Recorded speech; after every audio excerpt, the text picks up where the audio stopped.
Morocco, ma chérie Coco. I will buy for you Ferrari, ma chérie Coco. Sawa sawa tu, baby, sawa sawa tu. Mami wewe ni wangu maisha.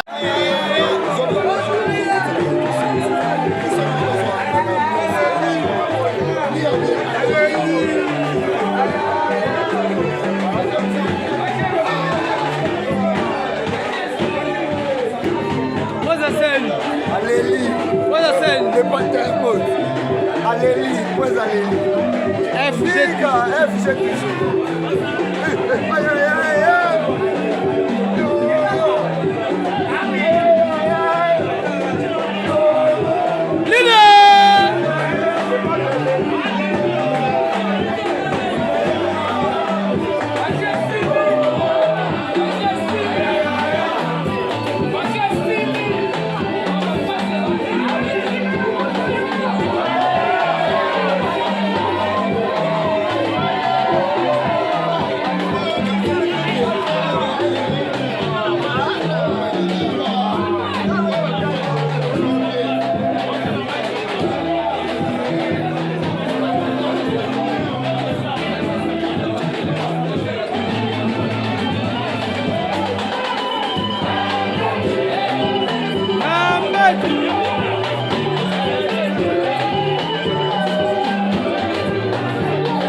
L'impression là, à côté direct. Le pâtre à l'Eli. Et là, c'est que non, Jésus a occupé plein de mawa. Jésus a occupé plein de mawa. Mais bientôt là, bah au monde a signé que non, Jesus, mutona kunki yako simba Jesus. Mutona kunki yako simba Jesus robika. Oh yo moi si o makile tangaka yako simba Jesus robika. Voilà.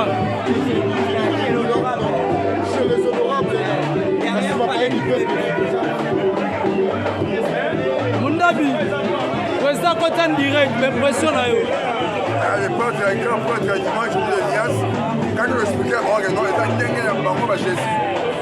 Il y a ceux qui sont à mettre à céder.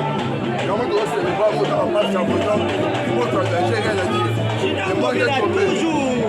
Papa, la mission n'est pas d'habitude. Quand chacun du monde, là, il y a ma maquette, c'est tout faire la même message. Quand il y a le bagage, il n'y a pas de papa Mélina, il y a en live, en fait, le reste du lobé là. Comment on quiert, on comme ça, il y a comment les cimetières. Voilà, Vanessa Bembe. Toujours le tombeau est vide. On est venu au Louga, on a ensemble les sinon on a raté. On a ensemble à paraître. On a tellement dans la mort. Donc, on n'a pas mené dans le boulot pour les mots. On a les gros ça va rien. Et comme ils sont 12 comme activés, ils gèrent la musique, il y a ça, ça pour comprendre les dinosaures. Mais impressionnant par rapport à la participation, il y a répétition en général, il y a l'élo. Les musiciens qui circulent, ils font rigolo là. À côté, vraiment, appel vidéo. Impressionnant. Impressionnant, puis ça a un sentiment.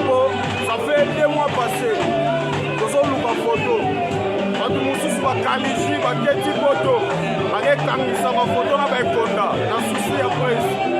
Mais le lelo apparaître donc bozonga mwana nzambe bomipene tokokosaka bizali bakolona bagladiator Voilà. bakanisaki ke mpe lokola bakotia nzela monami wana jésus akala o jésus ya Voilà, Liverpool est mon Ouais, Jésus sincère dans Matuko, le pas de Camerouni, a fait le goal là. Au capi de la rumba africaine, au capi de la musique congolaise, donc il y a des maîtres. Ils sont de connaître la musique de Selama Jésus, dans la discipline. Donc au Pantara, Samou, côté Arara, l'évangile à Jésus, à tirer la mission dynastie, elle aura dit. Le tour à Makanti, les Zaba, Nanti Rose, les Zaba Marathon, les Zaba Marionnette. yango mbere ntumbi d'Afrique eza na top wana eza beton toombe yango beton toza na esengo lelo le patre abengi na video yanga répétition spéciale o baoka te matali biso déjà jésus asekwi le tombo evite le tombo evite bientôt toofete fete ya kana mo tookota sikoyo ya baproblème nyonso bo jésus ekata likambo hérité libula bo boobeta bandule me boobeta te bo le patre Désolé. Désolé. Wow, wow. Aïe, aïe, aïe, Loupidio.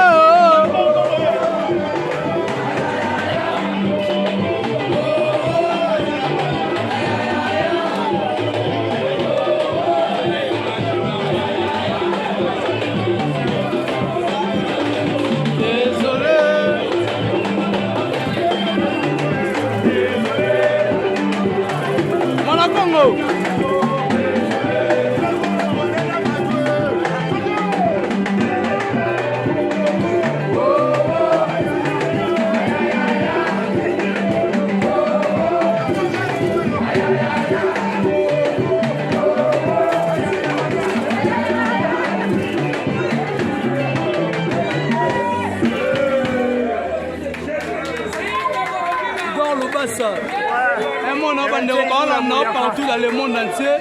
Un monde voilà. C'est la génération dynastique. Voilà.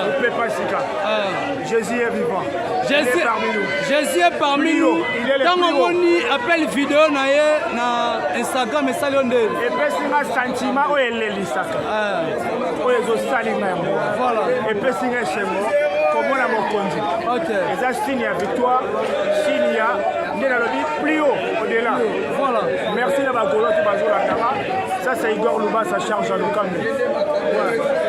Voilà.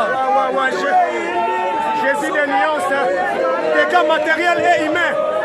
Jésus des nuances, c'est dégâts matériels et humains.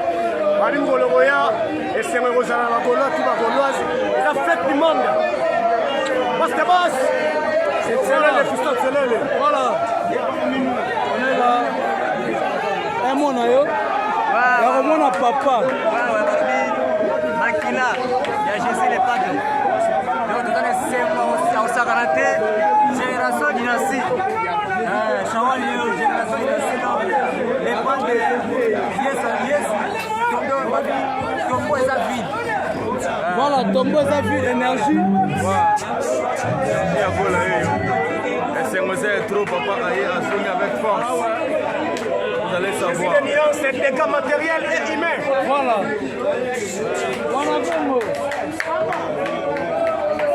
alobaki kaka ata butu eyindi suka ntongo etana verbe élevé au temps présent. Et Jésus ferait voilà, tu es ferait, il est ferait voilà, nous sommes les Gaulois. Voilà pour nous après.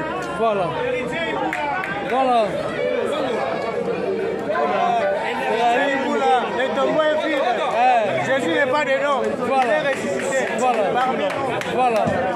Le padre Mokolo Makambo Mokosi. Batsaki Tembe. Voilà. On est là quoi. Mon papa. Je suis Elisa. Oh, Ibula. Je suis Elisa. On a mis là. Oh, Ibula. Moussala la lembi. Vraiment le padre. Toujours Moussala quoi. Voilà. Le tombeau est vide. Les créateurs. Ouais, soda. Les créateurs. Les créateurs. Ouais. Au moni papa. topesaki bango bazala mayele tosala bango g Voilà. bakompanaki te Voilà. après g toyeli bango mode avion Voilà. ya libela Ok. ale moda Mode avion. jésus de nias Voilà. moto ya yambo Voilà. zele ezaki Zala. Mode avion toujours. Mode avion toujours. Sarkozy. Diallo Sarkozy. Papa Koti direct. Appelle une belle vidéo.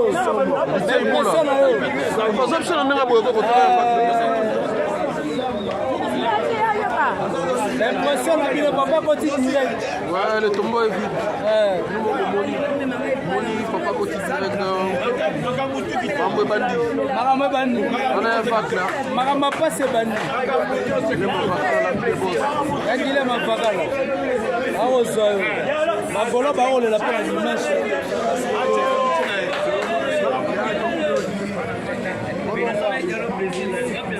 Les Nigérians ont révolté leur musique.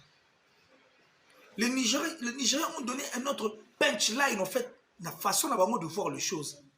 Parce qu'ils ont accepté de souffrir, de vivre ensemble. Aujourd'hui, cela a payé cash. Les Américains ont besoin tout au yebi, bataba R&B, bani style la musique na bango, ba moni ki ba rappelle trop, ba beti musique na bango trop.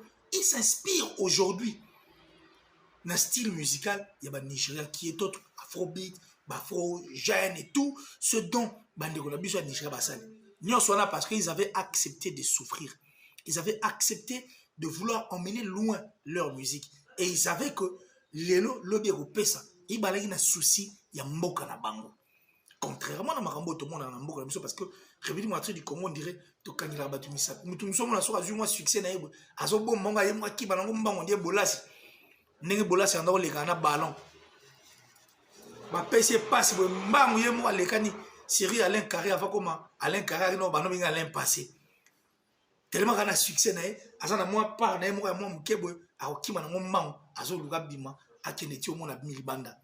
Mais ce n'était pas ça en fait, c'est parce que les Nigériens ont vu. Les Nigériens, à travers leur industrie musicale, ont d'abord compris, ont d'abord cherché à savoir qu'est-ce que nous devons faire entre nous en fait que Tokumba Magamna Biso Musika. Et chose qui a été faite. Dans le bel monde, il y a des interviews. Davido dit quand on a ça, featuring Nan, Namboka Nabango, pour consolider force afin qu'il y ait des musiques. Chose qui était très importante. Le Wizkid, le Davido, Don Jay-Z au monde à créer style de la musique et puis ces styles de musique n'a couvert l'industrie musicale et qu'on bougeait tourne il y a américains et aujourd'hui les Américains reviennent au Nigeria pour venir faire de featuring nabango et pour votre information tant que ça va featuring l'Amérique ça va featuring nabango il y a aussi de ces jeunes Nigériens les Américains viennent chercher des featuring on a au bout de peu chose comme extra par nabiso on a par exemple R. Kelly. En réalité, R. Kelly reste l'icône. La musique, il y a une crédibilité, c'est qu'on fait déjà vu, on va violer tout. On n'est pas dans la prison.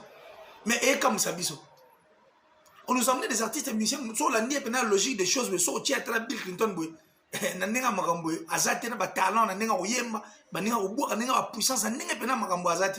tout ça pourquoi? Parce que l'industrie musicale nous a laissé, en fait, tout le monde. Triste et ça dit que l'industrie musicale tellement exatée biso ba congolais on reste complexe na biso to komi ko banga même na ba artiste na kati États-Unis ta musu ba ki para epete ayeba nika na mo contre mo mais biso to ko banga poni pour mutu mo memeli biso un américain to asali biso featuring na mundele mo to asali biso featuring na français mo aussi longtemps on a des artistes et musiciens na mboka na biso qui sont internationaux mais il y a des rappeurs français au monde qui sont locales. Il y a beaucoup de rappeurs aussi américains qui sont locaux. Local dans le sens où musique n'est pas dans Liban, ça a succès aux États-Unis. Et puis, dans le ça, le mot Liban des États-Unis. C'est comme en France, il y a aussi pas mal d'artistes. On attend par Inosbi Azate parce qu'Inosbi livre de concerts en dehors de l'Afrique. Et puis en dehors en Boranaï. Mais il y a de ceux en France, ça a succès en France. Mais tu n'as jamais remis un concert de Liban d'avance. Tu as exemple en Belgique, tu Hollande. Tu as un musicien à 4. Mais vu que l'industrie musicale est exatée, on est maintenant tombé dans le piège et puis complexe là tibiso toko banga biloko toko banga te kala mingi ngaka te ande bandeko bakomo découvrir moi makambo ebele pona kozonga na ma industrie musicale tout le même en Times Square wana des choses qui ne peuvent jamais faire peur aux Congolais en réalité mais comment banga ça biso tout ça pourquoi parce que tout ça y a total makambo na ndenge na biso to limite tout ça le roi ba Nigérien. La presse nigérienne est une presse qui est derrière leur culture. Une presse qui continue à constituer une force pour la culture na bango. Parce que les Nigériens sont na bango.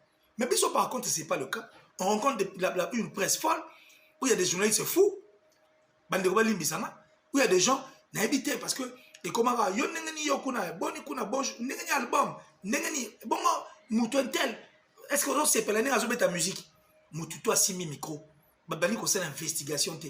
Moi, j'ai 20 ans de métier. 20 ans de métier, ça dit sans être à jour. Quelqu'un qui ne peut pas être à jour, qui reste encore dans l'antiquité, il y a date à il y a Moyen-Âge. Mais qui se dit journaliste qui vient, à fond le monde la TV, à ont manqué bateau, bah ça la fierté, il y a une biso tout ça pourquoi parce que à Rosomo miette. Pour ça moi, il y a mutumo boy, mais les nions surtout à réduire mon élogoté pour passer à élogoté. Des journalistes qui rendent la tâche difficile. Baby Gamma Kinshasa. Pour la musique, il y a Kinshasa. Or, les artistes, ils vont battre à poids peine à Kinouana. Sauf qu'il est dans le Congo central, na Bazaïr, les jazz qui la loi. Nous devons constituer d'abord une force au sein de notre pays.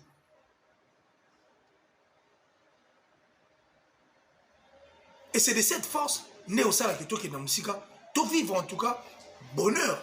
Il y a musique na biso parce que culture na biso to lo bango to lingango pesa mnini mais biso tout toko se contredit to yebi place aux musique et occupaka na culture na biso nous perdons beaucoup de talents tout ça à cause aussi à ba journalistes qui se dit journalistes ba coopérant c'est bourrique tous ces méchants là qui font des choses méchamment na motema mabe plan na waza motema mabe nous perdons beaucoup de choses à cause na bango. Parce qu'ils ne veulent pas porter leur soutien. Et les artistes et musiciens, et les musiciens, sont commissaires à Bossania, quand on dit à commune, à Zago du thé. Surtout que le Kika a encore pembeni à Moutaotika la Romonae à Sate. On doit revoir beaucoup de choses musicalement parlant. L'égoïsme, surtout, qui vit aussi au sein de nos artistes et musiciens.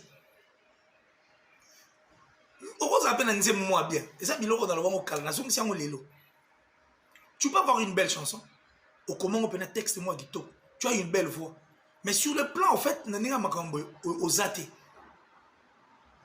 Tellement égoïsme mes amis. Esprit d'égocentrisme. Tu veux jouer tout un album. Il y a banzem nyonso yomoro. Oyemiango yomoro. Banzem wa kitoko oyemiango yomoro même mutatika lo yokamote.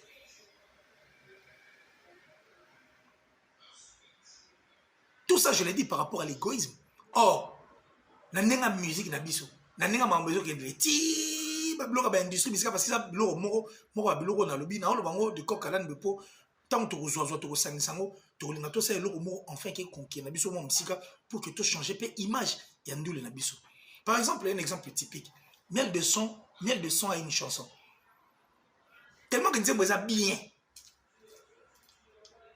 Tellement que nous sommes bien. So Zwinzembwana par exemple, exemple mot typique. Topé Siango héritier Gogan. Topé Siango par exemple Inosbi. Tonze mot aussi Topé Siango Kofi Olomide. Ou bien Ferrigola, Tofali. Sora Yembi Yango par exemple, Topé Sianzemwana Yembi Yango. Tu ne sens pas que soit au télévision, soit au PC, non, na PC on mengai na pourcentage autant. Chaque fois qu'on sert dans le bétama, nous avons droit il y a autant. Vous vous arrangez, mais question que nous avons là parmi ma œuvre et l'imoité, parce qu'il y a beaucoup de chansons, je vous dis, et l'imo, l'élo, mais qui ont été des très belles chansons. Pour comprendre que peut-être il faut être en possession de cet album, pour comprendre que l'album est bêta, est inaperçu. Pourquoi? Parce que égocentrisme, il a dit. Au le mot bêta pose un succès. or pour le succès au rose on la sima mutu tout comme et qu'on peut s'amener nenge mususu musique nabiso comme on dirait moi stationnaire. Les gens ne veulent plus travailler. Esprit il y a compétition et puis nos artistes musiciens apparemment. Quand je parle de musiciens, on a guitariste, mais bon, chanteur et tout, l'ensemble. Il faut aussi revoir les choses du bon côté, enfin que tout ça, la macambo, c'est important.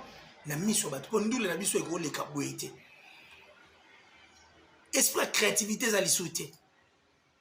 Tout le monde qui les premiers, gagner les prix, gagner la salle. Quand on occupe la carte, les prix à moi, et je vais tout ça, les prix à moi, à côté de il y a tout au côté de ma colo. Souci caca. Il y a succès. Souci caca, mais pour le comment tu dois faire un grand travail. Pour le comment tu dois être en attente. Il y a aussi genre, il y a papa le Tumba, Balombo Makadi, Kofi Olomide, des chansons aux assemblables dans 20. Ils disent, mais comme à Kitoko, à chaque fois, ils ont la 20 ans. Ceux qui ont les ont ma casse. Vous ne voulez pas mettre vos têtes dans ce que vous faites. Vous voulez plus être côté commercial. C'est vrai que la musique est un business. Mais business, business, si vous vous arrangez entre vous, et que vous venez comme un pourcentage, par exemple, tu suis le roi, chef Nabiso, volcanique, le chef de la quartier latin. Aujourd'hui, j'ai une guitare, il y a les gens, guitare. Par exemple, l'orchestre agit bien piano, bozuye, abeta, guitare. Moi, mixage, moi, générosité, intelligence, il y a chaque artiste musicien au sein de l'orchestre. Ne pensez-vous pas que Maramouane au a un grand travail? Esprit, il y a compétition. Essayez aussi de libéraliser les artistes musiciens. Parce qu'en orchestre, il y a beaucoup de gens qui viennent sur le ça va dans la groupe d'accompagnement, mais tu as des orchestres ou bon la chef d'orchestre. Parce qu'aujourd'hui, c'est difficile de retrouver les orchestres comme Quartier Latin à l'époque. Artistes musiciens, tous les artistes musiciens étaient des stars. C'est difficile de retrouver un orchestre comme Maison Mère, comme Viva la Musica, comme BCBG, où il y avait des stars. Mais tous ces stars, nous les avons perdus. Pourquoi? Parce que toi, les grands esprits, on est à nous, les orchestres, il y a 10 ou 20 tout le monde.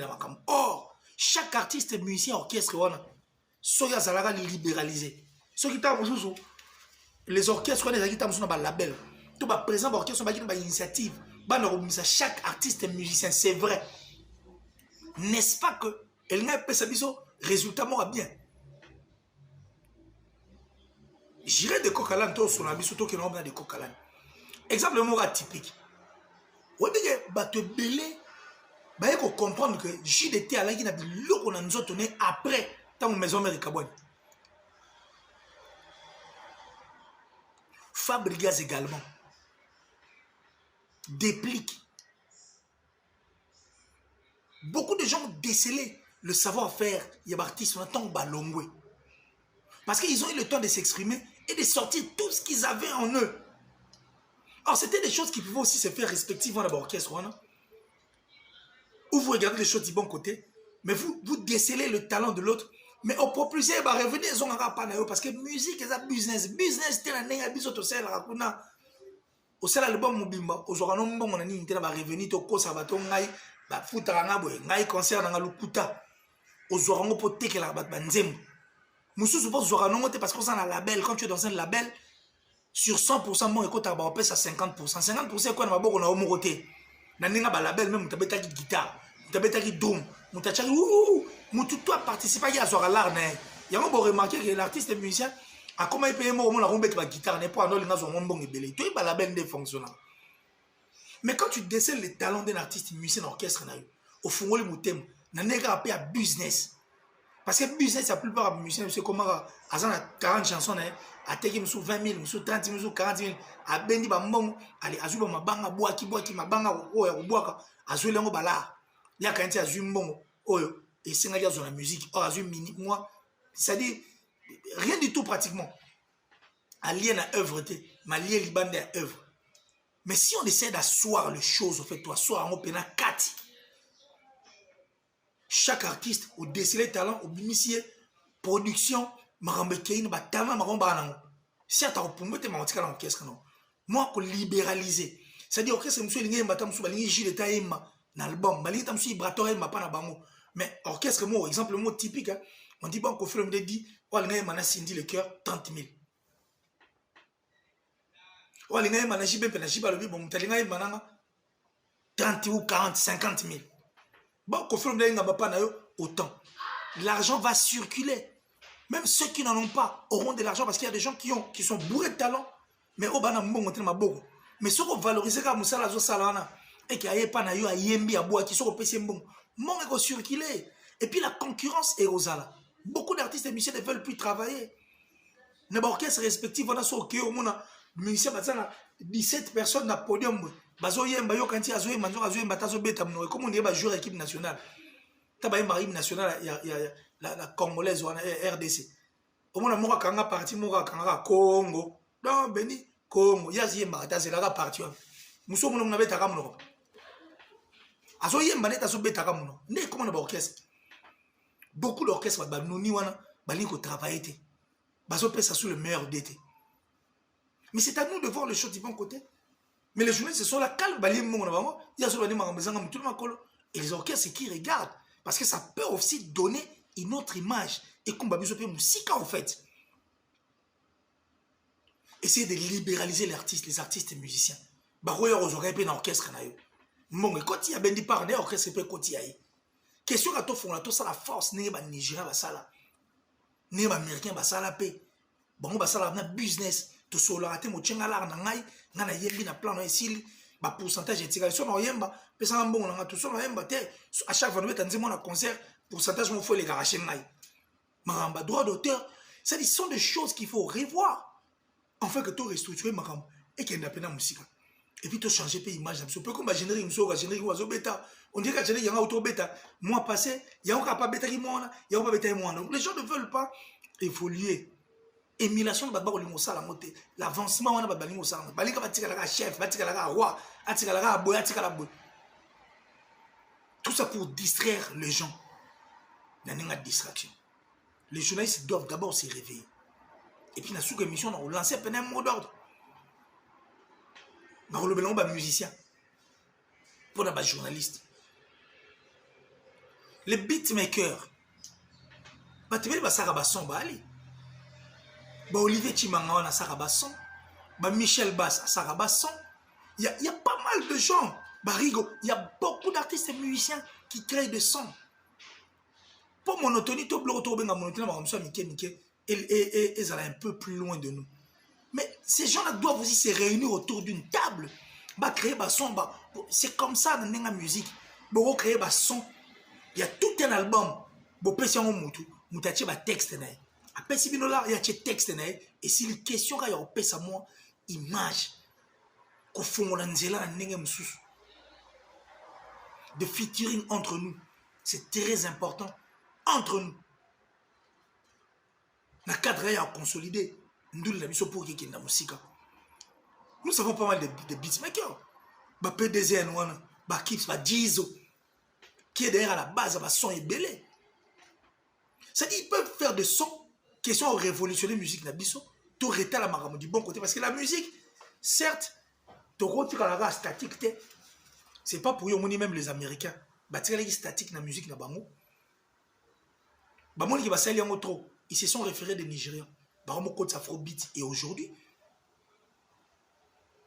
ça tout le temps featuring avec les Nigériens chose qui est maintenant bénéfique pour eux bénéfique aussi pour les Nigériens et puis si bango passe nous nde au moins tout le monde a passé au na beat donc ça on va prendre monter biso tout ça ma b ça on va prendre monter ils font bien ces gens là livres de concert à minene et puis il faut des choses au pénétra visible la mise sur bateau ils attaquent au non à beta à stade en Afrique to le stade le stade ata moko beta te au beto ça la peut plainte soldat au le kuta mais c'est pas le cas avec eux bon ça la makambo est visible palpable et puis on cache. C'est comme ça que ces beatmakers là bâton là tout qui essayent de regarder les choses du bon côté. Moussa Ntoko, le préfet depuis Saint-Brieuc, Saint-Brieuc Moussa Ntoko, ainsi que le patron Bogos, Choua Baba, le patron Bogos, Veuve Michel, et je pense encore à Jimmy Limbondon Tembe, depuis Saint-Brieuc, mon beau-frère David Loussala, merci infiniment. Merci à ma grande soeur chérie, Niclette Sendo Mafuta, parce que quand la benate était aux Anabis, on a eu calamité. Et je remercie la top modèle la plus sexy, la plus belle de sa ville et de son pays, ainsi que Kelly Abouba, de là où tu te trouves. Merci infiniment. Moi, je crois que ça Marambo, il faut total et du bon côté, enfin que Ekumba Biso, Moussika. Chose très importante, Emmanuel Kalonji.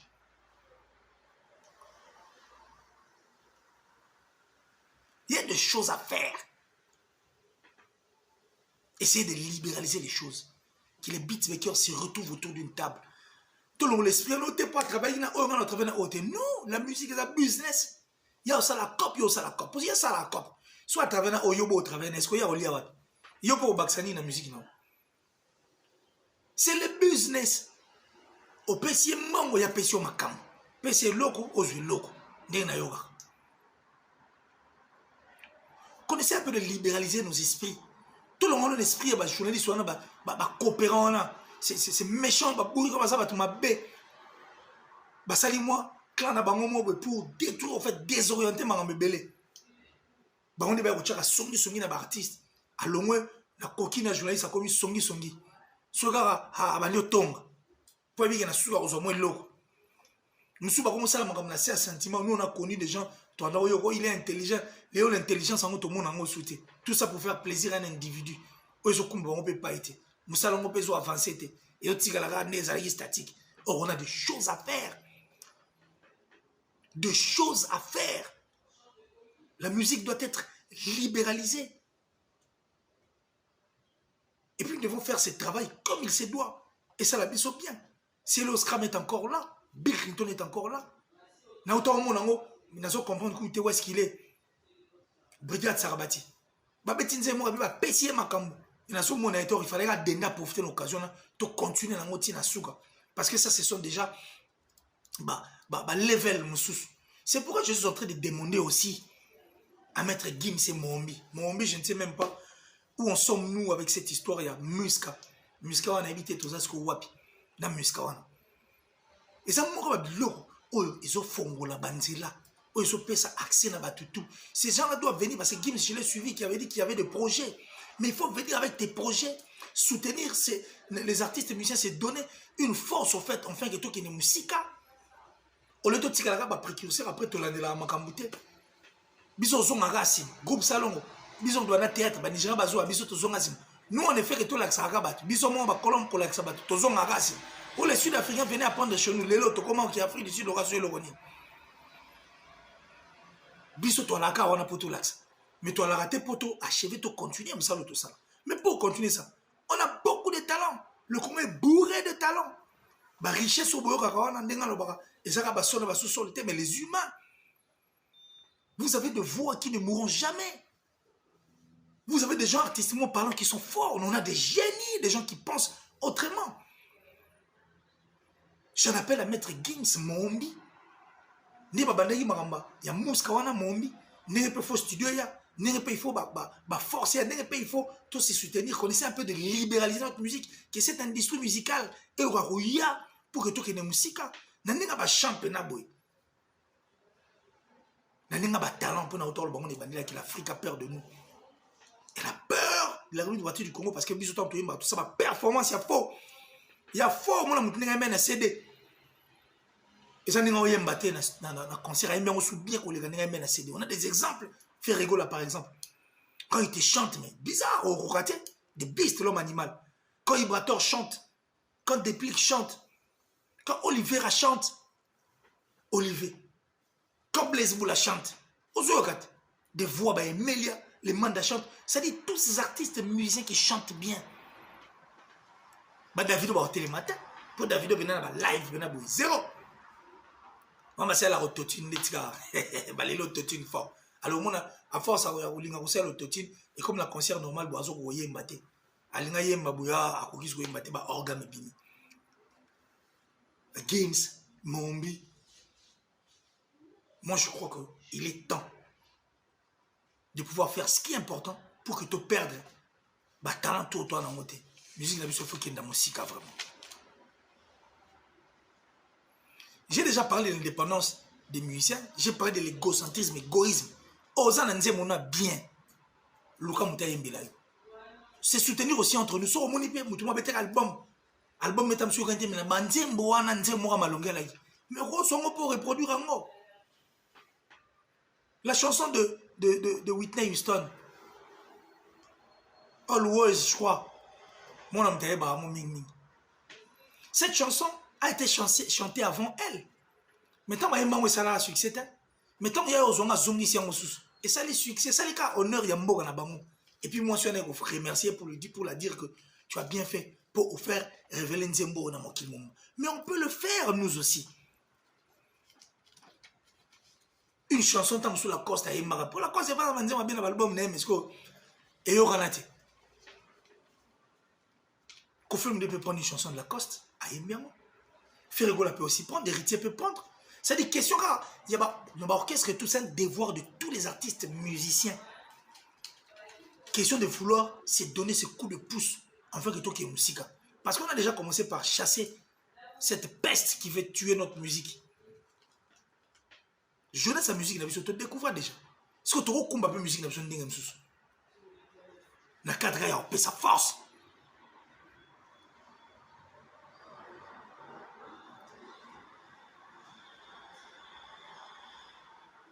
Donc moi je crois que si on arrête avec l'égoïsme,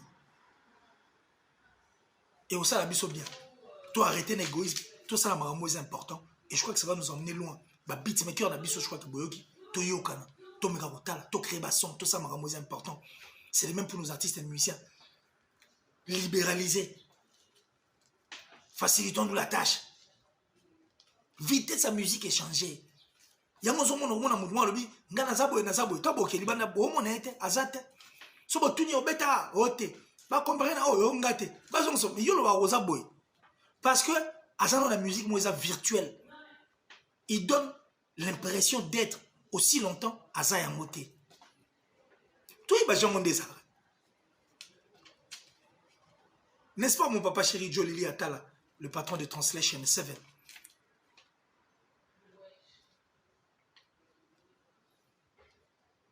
Moi je crois que mon ça là et ça est belé, la musique, il faut ouvrir le champ et regarder les choses de bon côté. Et je crois que dorénavant, on va nous sur la câble.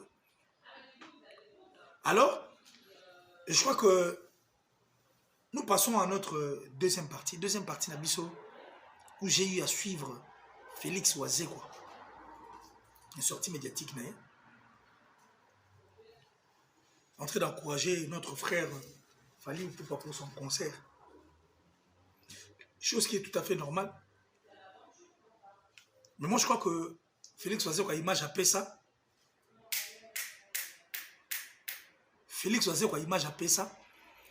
c'est une image en fait autre. L'artiste émission te respectera. Comment respectera. À quoi tu as la place où tu es bien à clasher. Et aussi, au tir le monde avait une sanité, et aucune de ces danseuses, et ça bina déjà à moitié nu. Ça déjà dans moi image morbe. Mais ça, c'est un conseil très gratuit. À Félix Oisé. Ibenge coaché to yebi. Na stade mkoto qui sera 2 buts contre Tunisie. Et puis botu na Ibenge mama monaka na vita malgré ba finale a commis ça bam. Sur sa place à respect, il faut toujours rester là où tu étais. Pour être respecté. Au lieu d'entrer dans le kuta. Oh bah journaliste on a ba créé. C'est-à-dire, coopérer dans le monde pour mentir dans le monde existant. Et puis, où existant. Si les autres posent la question, on a la réponse. La question tout opposée sur les artistes. Aucune fois, tu as la réponse. Quand on vient dire qu'il fallait à Beta Stade, il y a mis collègues. Moi, ça m'étonne. Et puis, comme ça, que M. Google n'a pas tenté, il y a un concert au fait. Oh, l'artiste, il fallait pour Beta. Pour preuve, on dit même, même journaliste, il y a une grosse erreur. Étonné même dans le plateau, quand tu parles de Kofi Olomide, disons que le tchatcho est le style propre, approprié à Kofi Olomide. Au moins, une réaction à un journaliste, soi-disant. Et comme si même, c'est comme ça que ces gens-là sont. Balingate Moutaz a la réputation à bien. Si on a la réputation, il va dans la potopoto, on va pas baby, c'est là, yo CV. Yo mon sur continent internet, t'as là au moins les concerts à stade des atos et tonne dans la gradin, tina pelouse, tissu indemne. Il y en a pas, et puis il y en aura pas. Et puis autour le monde était place parce au filmant. Exact. C'est bien de soutenir ton jeune frère, mais c'est dangereux de dire des choses qui n'ont jamais existé. Parce que vous jouez la personnalité là. Parce que bango soit disant ben bango maïle aujourd'hui. Parce qu'on a bateau va comprendre est-ce qu'on va comprendre que bateau bazam bandoki des méchants. Mais surtout on préfère encore qu'on vive à Tanabanyam qui n'a fonctionnement à moutoir normal à finga ba boti à battre et puis à finga battre. Parce que ah on a même il y a des chiens on a tiré l'onzila. Même quand tu viens devant un chien tu n'as pas peur. Pour ça l'eau t'es pas ça bien dressé. Imaginez ça dressé mais ça bien dressé collé quand même dans moto soi-disant ça l'a éduqué. Pourtant on aura une sanité pour mon ami non à battre. Qu'on insulte pas parents battre, qu'on insulte pas personne par manque d'arguments pour arguments zaté. N'est pas bien concert zaté. Moi je n'ai pas dit qu'on vienne m'insulter, mais qu'on vienne me prouver le contraire. Tant que big disque doit zaté. Quand tu dis artiste a empreinte la musique na biso, empreinte peut zaté. Et puis que malgré mes albums non rumba, il faut maintenant s'appuyer dans le kamba chat, on a pas bête la musique le roi chat parce que chat c'est un style approprié à Koffi Olomide. Et puis nous tous nous le savions parce qu'il y a une très grande différence dans chat. Une très grande différence. Chat on a rumba. Oh oui mon quoi dans le bara et ça va force note. Il y a rumba ndebimisa chat parce qu'il y a chat wana au moins on va toucher ma belle puis une autre façon de voir les choses en fait. Et c'est ça qui circule dans leur artiste. Ça c'est du Koffi Olomide. Et puis du Koffi Olomide et puis on taper dans la musique na biso. Bande ko na biso belé ba jeune bande ko na biso belé ba rendu ba compte ça paye qui tchatcho na kati. Félix Wazé quoi, sala mayeli. Ko boma image na yo te kulutu. Biso to linga oka bongo. Imaginez ngala oka tétagramme. Et puis à travers toutes tes chansons bah bonjour monsieur na yoka makambe belé. Ça dit moi je veux continuer la kana kapwana. Et puis il jamais qu'on se mêler le patte comme une girafe parce que vous au moins vous avez des empreintes dans la musique nabiso artistiquement parlant parce que tu es bi Joss Tiena, tu es bi Jessak Chipoy, tu es bi Louange Papi Trésor je crois Papi Louange ou Trésor, tu es bi mon soso, tu es ba chéri B Guilin, tu es artiste belé oyo pesa na ndula et puis tu as des chansons etigala et de vocaux etigala. Mais na orchestre on appelle au monde sur le artiste émission oyebate vocal ba vocaux exact nzembo de zéro de figurants. C'est vrai comme au début j'avais dit que ça sera moins difficile en fait et comme moins difficile mais alaka parce que sur qui na quartier latin tu vas retrouver les artistes sur la maison mère va pas faire d'hiver balé OK na BCBG ba tu na bali so po ye na et pas faire rigoler tu vas retrouver Félix Wazé quoi Moukou à bongo garder image battre la bande kolanda batouana te sont des coopérants ils ont n'ingi na bango ne ba bomber la gaz ma wete ne ba comme si Robin Mundi bu faut échouer parce que c'est un faut échouer ne ba bomi ba carrière ya bato belé bazalaka bongo so yena plateau na bango tout ba question ke na na profit ya mutu na bango. So le bibi artiste musu ba okata mo et puis mission na remarquer so ba bibi ya mutu ba kata yam ba okata ba sakana ba kataka ba ko bebi sur l'image c'est fait ko beba c'est ça en fait leur but la coopérant. Aujourd'hui ils sont perdus dans la nature, ils ne savent plus quoi faire.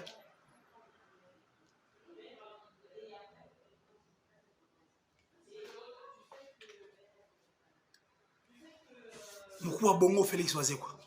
Je crois que le message n'avait commis. Quand on a marre virtualité les guitons. Si on continue à faire preuve, tu peux quand on a vu, on a chiffres. Ce sont des choses virtuelles. C'est là YouTube. YouTube te dit qu'il représente la vie artiste. En dehors il y a promotion. Surtout en termes d'argent, c'est à 2%. YouTube c'est le reflet à TV n'est annoncé là. Ah, ne bandi ko c'est là. Mais le reflet. Et ça rapport la promotion de TV là. Balinga au chablo on a YouTube Premium, tu peux dire que mutoke son bazaté. Même quand il parle des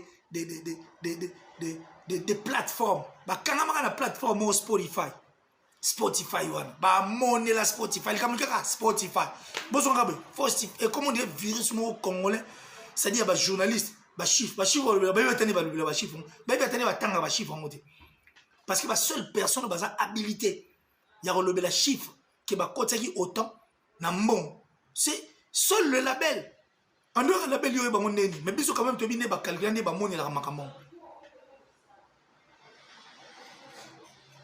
en dehors Spotify c'est tellement belle ba Deezerali ba Google Play ba SoundCloud je crois il y en a plein ba comme ça à Spotify a une unité de mesure tous on a 10 milliards de vues qui n'apportent absolument rien du tout parce que ba vue à fruits ezali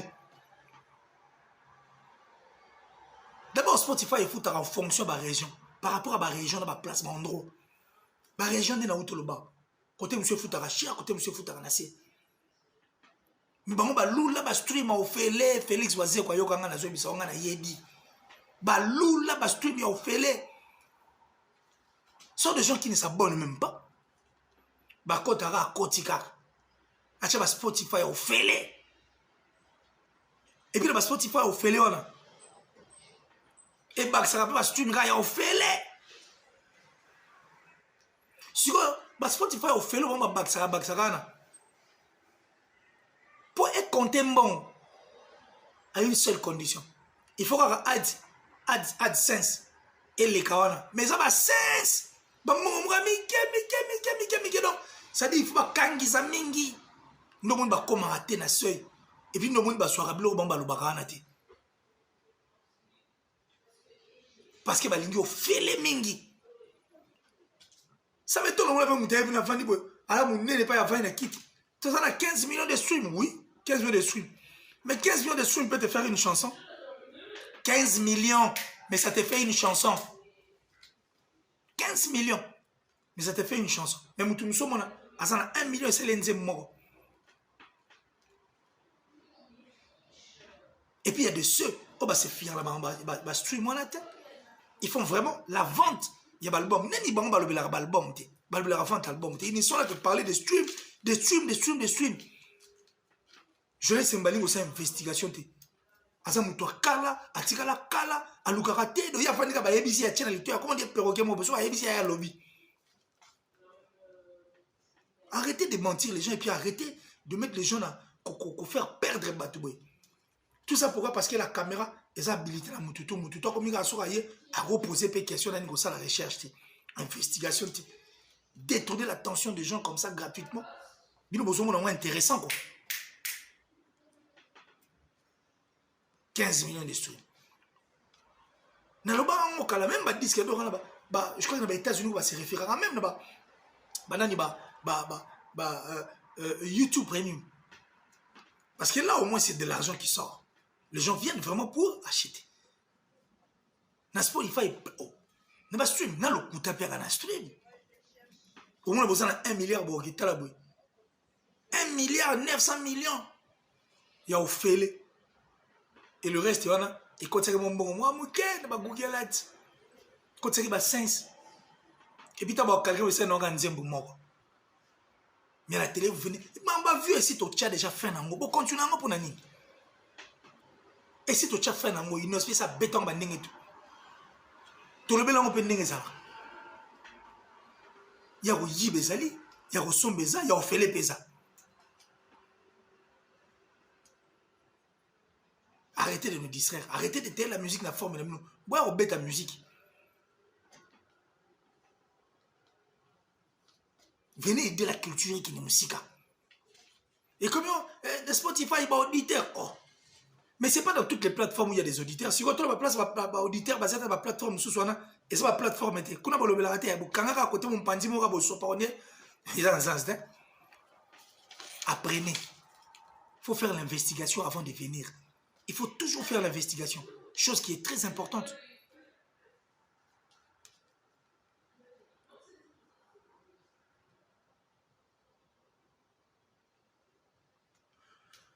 Moi, je crois que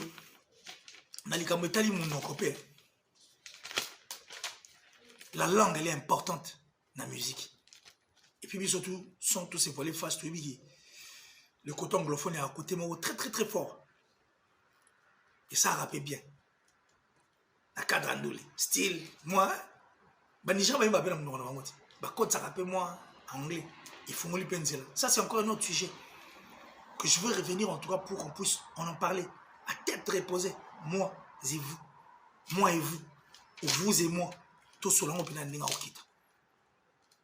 Inosbi, comment perdre moi côté anglophone, aux ongela monde des aïe makasi, na moni concert à State carré. Album autant on a regretté fallo yemba sous Swahili une chanson entière en Swahili et puis une chanson entière en anglais. On a un monde na yo batutu bena Mousselou bravo et puis to le makamba il y a Times Square on a complexe ni la taba congolais makambo ezana normal okuba Niger ba comment boudé ba américain bena ça suite ça ben bena Niger on va ça la featuring à bonai à Kété mais pas la biso bachem na Times Square so za na mbongo na ba ko chayo même ba chaînes étrangères au monde quand tu ne connais pas ton label peut amener l'argent bah peut si mbongo bah peut si article et tout sujet na ba liba lobela pour les artistes ils ont besoin de te laver bah lobela si tu as ton argent tu donnes ton argent au lobela so za na mbongo na opien na opesi bon ça na featuring complexe moko boye côté libiso et ça la biso toujours kanisa donc tellement qui bo caleza na biso toujours comprendre la réalité. Moi, je vais décourager les artistes et musiciens de la chaîne de la télévision. Il y a bateau bozo mona ne partez plus. Ne partez plus. Ces gens-là qui ne sont là, qui taillent la musique, na position pour détruire les autres. Aussi longtemps que tout les artistes, ils sont forts artistiquement. On va virtualité. Vous exigez qualité. Ah, vous prenez quantité, qualité, vous prenez en moitié. Concert à Tebetami na salle moro bosu andeni mais quand le concert est en qualité érotique à la banale ya batu faire beta au acoustique na ndaku na mais tika na banale ya batu et il a pas mal d'acoustique à beta pe ba salle pe à gare mais tika na banale ya batu parce qu'il y a une qualité c'est le même pour Koffi, c'est le même pour Wera pour JB bon quand tu vas t'exprimer on a mutu on dirait quantité des importantes tant que tout n'a bien concert nous zéro concert banal tout ça pourquoi parce que vous adorez la quantité vous n'aimez pas la qualité alors les artistes et musiciens je vous décourage d'aller à plateau à coopérants les coopérants dans plateau ancré l'esprit mabé ils vous attendent sur leur plateau pour vous désorienter yo un album na yo au sein l'album sur les marchés tu viens sur son plateau tu viens pour parler dans ma na yo il te pose 2 questions te concernant et les 68 autres questions à tout le monde artiste na bango et puis tout le monde aussi longtemps toi tu es venu pour ta promotion moi je vous décourage sur mon cas plateau n'est pas anti valeur aucun été plateau n'est pas coopérant aucun été tika ene ngona total la sikoyo ceux qui ont ça la musala ndeni ba plateau ma b ya ma b ba plateau à tous, on a 450 000 abonnés, 1 million d'abonnés. Mais c'est la qualité qui compte parce que la qualité vend. Les artistes et musiciens se vendent même par leurs interviews. Les artistes et musiciens sont les karaté, mais ça a kilo pour les ramener chaque jour dans la TV. Parce qu'il y a la place aux qualités. Le plateau qui toko, il y a mieux de poser ma question concernant yo. Peut-être on peut nager dans ma question, monsieur Zaralibana, mais au senti que nous avons un grand esprit, ma bête. Tout n'a pas juste ma bête, il y a bien mon ne oiseau autoputa on a plateau. Vous savez, bien, oiseau qui maîtrise aussi cette musique. Yo musique au maîtrise en place. 20 ans de métier, mais sans être à jour. Les grands qui connaissent la musique, qui reconnaissent le tchatcho entre les mains de Koffi Olomide. Mais tellement comme ça, ancré l'esprit, ma bête. Au moins, il y a zéro, ma bête, pourtant, zéro, qu'on s'est réconcilié avec la militaire de Koffi Olomide. Ou zéro, on est sur le plateau, on a été. Biso tu es bien il y a droiture. Tu es bien il y a le Saintes Écritures. Tu es bien perspicace. Tu es bien il y a boy. Comme même sa réputation na yote image yote pour na makambo ezanga mutu na makolo. Ils sont plus virtuels. Mais na nga palper bazate. Kala ko ninga tika qui dit na plateau comme oh. C'est de la méchanceté. Moi, je décourage tous les artistes et musiciens. Place quantité ga ezali qualité ate ko kendete. Place on va tout naka batu mangama batu ko kendete. Peu comme allo, ne album non, ne ni osomo na pecho na zo mandenge ni, c'est tout ce que vous savez faire. Tout ce que nous mission penane to ba bina que no tolo bla makambo culture sikobo. Tolo bla culture na biso tolo ba bina, tu as bina na makanisi et puis toi na ba question on ira faire des investigations sur les artistes et musiciens que nous recevons sur nos plateaux. Que de venir raconter des histoires oiseuses comme ça. La méchanceté tout dans la moi. Ils ont aboutir peine l'oroté. Parce que depuis toi, non, ça on peut ça rappelle l'oroté. Ils ont combattu, ils n'ont pas été. Au contraire, toujours chuté de plus en plus. Je décourage tous les artistes et musiciens. Sur mon plateau, ils ont la quantité, qualité, t'es coquin de thé. Bon, quand ça t'est le tout vend un artiste. La qualité. Qualité à plateau, qualité à la question, qualité à journaliste, qualité à investigation, qualité à maman, pour interview peut-être un artiste. Babaro bayo pour une interview, n'est Robin va bailler parce qu'il est maintenant sur la liste, il faut qu'il joue. Parce que quand il se retrouve sur un plateau, il met un sentiment pour dire des sottises et il revient encore demain pour demander pardon. To boy. Ce sont ces plateaux-là qui font déplacer le langage aux gens.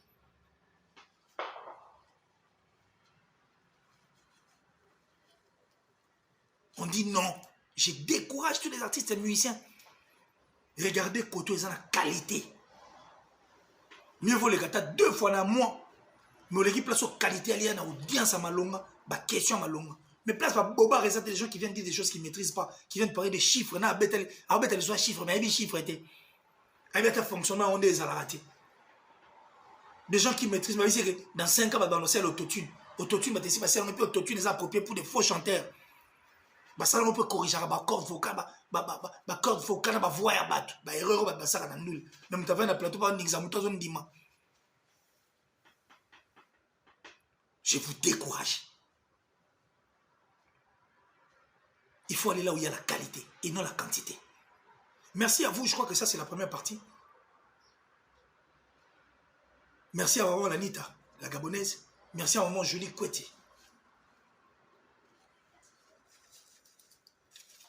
Merci à l'ingénieur Ekias, Anderson Ekias, l'ingénieur. Merci à El Chantou. Encore une fois, merci à Dan, mon neveu chéri. Et puis BBC, je pense encore en toi. Moi, je vous aime. J'ai vraiment besoin de vous. Appelez-moi maintenant une box Tosola. Mon numéro est affiché là, au bas de vos postes téléviseurs. Et je crois qu'on a beaucoup de choses à se dire. Je veux revenir encore demain où on va vraiment parler.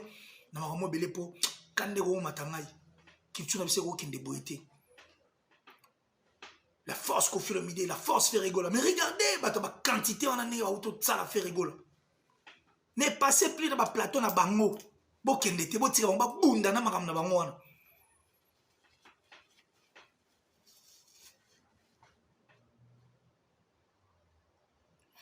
La sorcellerie n'est pas un travail d'équipe si tu es sorcier, rester sorcier seul.